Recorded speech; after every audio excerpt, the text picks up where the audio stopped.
very best, like no one ever was. To catch them is my real test, to train them is my cause. I will travel across the land, searching for... so hey guys, स्वागत है आप सभी का मेरे channel Pokemon network में। और guys, आज के इस वीडियो में हम कंपेयर करने वाले हैं कि डेमंस वर्सेस पोकेमॉन के इस बैटल का विनर कौन होगा।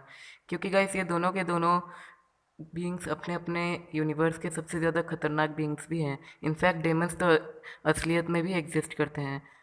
और हाँ गाइस, आप प्लीज़ कमेंट में ये मत कहिएगा कि भाई तुम कितनी फालतू टॉपिक पर वीडियो ला रहे हो। क्योंकि गाइस, अगर आपको ये वीडियो अच्छा नहीं लगता है तो प्लीज़ गाइस, मैं रिक्वेस्ट करूँगा कि आप इस वीडियो को अभी छोड़ के चले जाएं। क्योंकि आप लोग ऐसा कह सकते हैं कि भाई तू पोकेमॉन्स को डेमंस से क्यों कंपेयर कर रहा है। लेकिन गाइस, मैं यहाँ पर पोकेमॉन को डेमंस पे इसलिए कंपेयर कर रहा हूँ क्योंकि गाइस, अगर सोचिए, अगर सचमुच में कभी भी डेमंस और पोकेमॉन्स की फ़ाइट हो जाए तो कितना मज़ा आएगा। तो चलिए गाइस, आज की इस वीडियो को हम स्टार्ट करते हैं। लेकिन वीडियो को स्टार्ट करने से पहले अगर आपको ये वीडियो अच्छा लगता है तो वीडियो को लाइक कर दीजिए और चैनल पर पहली बार आए तो चैनल को सब्सक्राइब कर लीजिए। And finally let's get started. तो चलिए गाइस, सबसे पहले हम इन दोनों ही बींग्स के बारे में जान लेते हैं। तो सबसे पहले बात करते हैं डेमंस के बारे में। तो डेमंस एक तरह से असलियत में भी एग्जिस्ट करते हैं, जस्ट लाइक एनाबेल। और इस वीडियो में हम एनाबेल को भी लेने वाले हैं। तो गाइस, अगर बात करें डेमंस की, तो डेमंस पे काफ़ी सारी डरावनी फिल्म्स भी आई हैं, जैसे कि इट चैप्टर 2 या फिर दी नन, कॉन्जरिंग 2 या एनाबेल कम्स होम, या फिर हाल ही में रिलीज़ हुई the Conjuring devil made me do it. तो गाइस, अगर आप इन सारी मूवीज़ को देखेंगे तो ये सारी मूवीज़ काफ़ी ज़्यादा डरावनी है और हमें मज़ा भी आता है। तो गाइस, इसीलिए अगर एक बार सोचिए, अगर कभी भूत पोकेमॉन से लड़ने लगे तो कौन जीतेगा। और हाँ गाइस, अगर हम बात करें डेमंस की कमज़ोरी की, तो इनका कमज़ोरी है जीसस, यानी कि भगवान इनकी कमज़ोरी हैं। और लेकिन एक तरह से देखा जाए तो पेनीवाइज की अगर बात की जाए तो पेनीवाइज की कमज़ोरी एक तरह से भगवान नहीं है, उसे हम लोग इस तरह से भी हरा ही सकते हैं। तो चलिए गाइस, अब हम डेमंस के बारे में जान लेते हैं कि इनके अकॉर्डिंग कौन कौन बैटल करने आएगा। तो डेमंस के वर्ल्ड में सबसे ज़्यादा ताकतवर है एनाबेल, उसके बाद है पेनीवाइज, उसके बाद है वलाक। यस गाइस, पेनीवाइज वलाक से ज़्यादा ताकतवर है, क्योंकि पेनीवाइज एक तो जीसस से डरता भी नहीं है और साथ ही साथ ये वलाक को जीसस के विजन्स भी दिखा सकता है। और गाइस, मैं यहाँ पर एक वार्निंग देना चाहूँगा कि आप एनाबेल का बिल्कुल भी मजाक ना उड़ाएं, और ना ही मैं उड़ा रहा हूँ। क्योंकि गाइस, ये जस्ट एंटरटेनमेंट के लिए बैटल है, मैं आप लोगों को डराना नहीं चाहूँगा। क्योंकि गाइस, आज तक जिसने भी एनाबेल का मजाक उड़ाया है उसके साथ कुछ ना कुछ तो बुरा हुआ ही है। और गाइस, यहाँ पर आप बिल्कुल भी ये मत समझिएगा कि मैं एनाबेल का मजाक उड़ा रहा हूँ, क्योंकि गाइस, एनाबेल का मजाक उड़ाने से कुछ गलत हो सकता है। गाइस, मेरा मकसद आप लोगों को डराना नहीं है, मैं जस्ट एंटरटेनमेंट के लिए कंपेयर कर रहा हूँ। सो मैं आप लोगों को वार्निंग देना चाहूँगा गाइस कि आप एनाबेल का मजाक बिल्कुल भी ना उड़ाएं। तो चलिए गाइस, अब बात करते हैं पोकेमॉन वर्ल्ड के बारे में। तो पोकेमॉन वर्ल्ड में से अगर देखा जाए तो हम जैसे कुछ पावरफुल लेजेंडरीज जैसे कि म्यूटू, रेक्वेजा, इन सबको नहीं ले सकते हैं। क्योंकि भाई इस बात की तो बस कोई गारंटी नहीं है कि ये डेमन से डर जाएं या फिर ना डरें। इसीलिए गाइस, मैं यहाँ पर येवेल्टर को ले सकता था ईविल के लिए, लेकिन गाइस, येवेल्टर एक तरह से काफ़ी ज़्यादा कमज़ोर पोकेमॉन है और वो सिर्फ ज़िंदा पोकेमॉन्स या फिर चीज़ों की सोल को एब्जॉर्ब कर सकता है, ना कि मरे हुए चीज़ों को। और एक तरह से आप जानते हैं कि डेमन्स यूजुअली मरे ही हुए होते हैं। तो इसीलिए गाइस, मैं यहाँ पर ये ना चाहते हुए भी ये वेल्टर को इंक्लूड नहीं करना चाहूँगा इस बैटल में। सो गाइस, अगर मैं एक तरह से बात करूँ तो मैं सबसे ज़्यादा ताकतवर में लूँगा आर्केस को, क्योंकि गाइस ये एक तरह से एक गॉड है। उसके बाद मैं लेना चाहूँगा गिराटिना को, और उसके बाद हुपा को।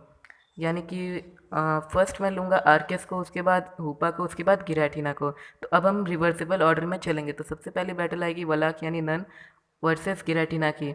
तो इस बैटल का विनर मैं वलाक को डिक्लेयर करता हूँ, क्योंकि गाइस, गिराटिना यूजुअली एक तरह से मूव्स के दम पर ही उसे हरा सकता है। और जहाँ पर ये घोस्ट वाले रूप में आया था वहाँ पर भी इसने मूव्स ही यूज़ किए थे। मैं मानता हूँ कि इसने उस आदमी को मार दिया था, लेकिन गाइस, इस पर वलाक का कोई असर नहीं होने वाला है, क्योंकि वलाक ऑलरेडी मरा हुआ है और चाहे तो वलाक गिराटिना को पोजेस भी कर सकता है। इसीलिए गाइस, मैं यहाँ पर बिना किसी डाउट के वलाक को ही विनर डिक्लेयर कर देता हूँ। तो गाइस, यहाँ पर डेमंस की वर्ल्ड ने अपना पहला पॉइंट भी स्कोर कर लिया है। लेकिन गाइस, इससे पहले आपके मन में ये डाउट उठे कि भाई तूने वलाक को क्यों विनर डिक्लेयर कर दिया। तो गाइस, वलाक एक तरह से बहुत ही ज़्यादा डरावना दिखता भी और शायद गिराटिना को डरा भी सकता है। और साथ ही साथ ये उसे विजन्स भी दिखा सकता है, जिससे कि उसे कुछ समझ में ही ना आए। क्योंकि जिस तरह से इसने कॉन्जरिंग 2 में उसे विजन्स दिखाए थे लॉरेन को। तो इसीलिए गाइस, मैं एक तरह से यहाँ पर वलाक को ही विनर डिक्लेयर करना चाहूँगा। सो देयर डेमंस वर्ल्ड ने अपना पहला पॉइंट स्कोर कर लिया है। सो गाइस नेक्स्ट बैटल आती है हूपा अनबाउंड वर्सेस पेनीवाइज की। तो गाइस एक तरह से बात की जाए तो मुझे बिल्कुल भी पेनीवाइज से डर नहीं लगता है। हाँ गाइस, इसका मतलब ये नहीं कि मुझे नहीं डर लगता है तो किसी और को भी नहीं लगे। लेकिन गाइस यहाँ पर एक दिक्कत आ चुकी है पेनीवाइज के साथ कि ये बस यूजुअली बच्चों पर ही अटैक करता है। तो मुझे नहीं लगता है कि ये हुपा अनबाउंड पर अटैक करने की सोचेगा भी। और गाइस एक तरह से हुपा अनबाउंड डार्क टाइप पोकेमोन है जो घोस्ट टाइप के अगेंस्ट रेजिस्ट करते हैं। और ऐसे अगर रियल वर्ल्ड के हिसाब से भी देखा जाए तो डार्क जो चीज़ें होती हैं वो घोस्ट से थोड़ा सा ज़्यादा उन पे थोड़ा सा ज़्यादा भारी पड़ती हैं। और गाइस एक तरह से बात की जाए तो पेनीवाइज को तो हम इसी तरह से हरा सकते हैं। और गाइस मुझे नहीं लगता है कि अगर हुपा अनबाउंड पेनीवाइज से डरेगा नहीं तो पेनीवाइज कुछ भी कर पाएगा, क्योंकि गाइस हुपा अनबाउंड उस पर अटैक कर सकता है और हमने देखा भी है कि पेनीवाइज के ऊपर किसी भी फिजिकली अटैक का असर होता है। और गाइस एक तरह से बात की जाए तो हुपा अनबाउंड यहाँ पर अपने रिंग से उसे कहीं पे भी टेलीपोर्ट कर सकता है और साथ ही साथ उसके साथ कुछ भी कर सकता है। और गाइस हुपा अनबाउंड यहाँ पर डरेगा ही नहीं पेनीवाइज से, क्योंकि वो भी एक तरह से ही ईविल पोकेमॉन ही है, जैसा कि हमने हुपास के शैडो में देखा था। ज़रूरी नहीं है गाइस कि हुपा अनबाउंड हर टाइम ईविल रहे, लेकिन एक तरह से वो डार्क टाइप पोकेमॉन है तो वो उससे डरेगा ही नहीं। सो देयर गाइस पोकेमॉन ने भी अपना पहला पॉइंट स्कोर कर दिया है और अब इन दोनों ही वर्ल्ड के क्रिएचर्स की इज्जत इन दोनों के मास्टर के हाथ में है, जहाँ पर एक तरफ है एनाबेल तो दूसरी तरफ है आर्कियस। तो ये बैटल काफ़ी ज़्यादा खतरनाक होने वाली है। सो दिल थाम कर बैठ जाइए, क्योंकि अब इन दोनों में विनर डिक्लेयर होने वाला है कि आखिर इन दोनों में कौन जीतेगा। तो गाइस अगर बात की जाए एनाबेल की, तो एनाबेल सोल्स को अट्रैक्ट कर सकती है अपने तरफ, चाहे वो अच्छी सोल्स हों या बुरी सोल्स। लेकिन गाइस एक तरह से हम जानते हैं कि आर्कियस एक तरह से पूरे यूनिवर्स को क्रिएट किया है उसने। सो मुझे नहीं लगता है कि यहाँ पर कुछ भी असर पड़ेगा एनाबेल का।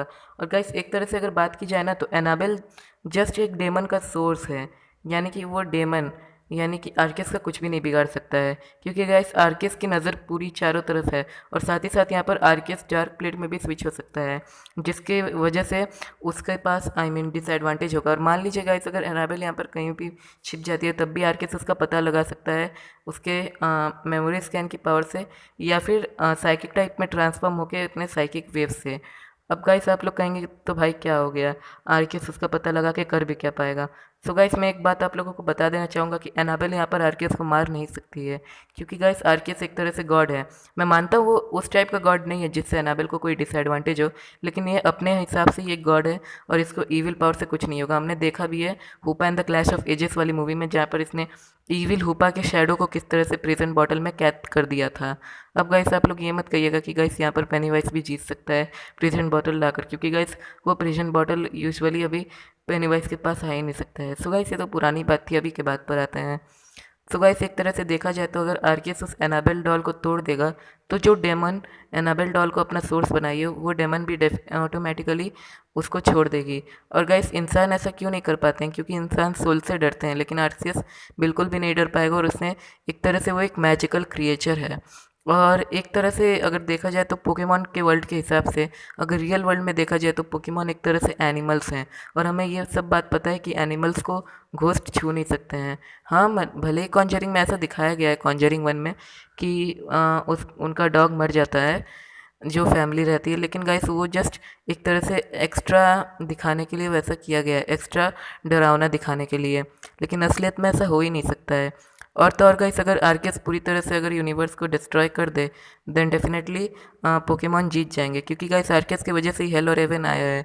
और अगर आर्केस पूरे यूनिवर्स को डिस्ट्रॉय कर देगा तो डेफिनेटली हेल और हेवन होगा ही नहीं, तो डेमन्स कहाँ से रहेंगे। और गाइस अगर आर्केस एनाबेल डॉल को तोड़ भी दे तब भी यहाँ पर आर्केस जीत ही सकता है। और एनाबेल डॉल को तोड़ने के पास उसके पास काफ़ी ज़्यादा ऑप्शन थे, जैसे कि वो डार्क प्लेट में स्विच हो सकता है और उसका डिसएडवांटेज बन सकता है, या फिर अगर वो कहीं छिप जाए तब भी वो उसे साइकिक विक से पता लगा सकता है। और अगर वो डार्क प्लेट में स्विच हो गया तो एक बार उसे पता चल जाएगा कि एनाबेल से वो डरेगा ही नहीं, चाहे वो कितना भी डरा ले, और वो किसी भी सोल से ही नहीं डरेगा। सो इसीलिए गाइस आर्केस एक अलग ही लेवल पर एग्जिस्ट करता है। और आई डोंट थिंक सो कि अब इसके बाद आपको कोई सा भी डाउट होगा कि आर्केस ने पूरी तरह से यूनिवर्स को क्रिएट किया है, हेल और हेवन। और अगर वो यूनिवर्स को डिस्ट्रॉय कर दे तो हेल और हेवन ही नहीं रहेंगे, तो डेमन्स कहाँ से आएंगे।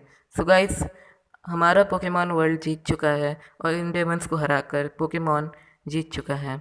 और गाइस देख लो हारने के बाद डेमन्स का क्या हाल हुआ है।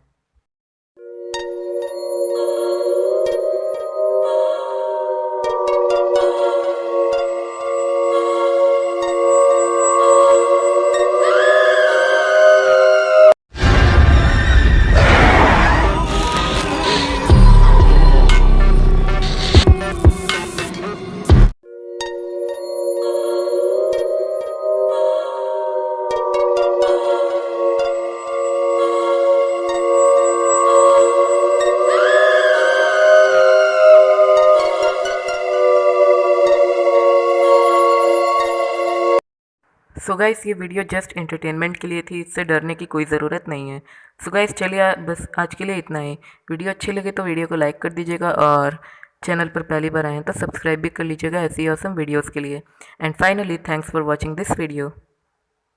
और हाँ गाइस कल की वीडियो को मिस मत कीजिएगा। मिलते हैं अगली वीडियो में।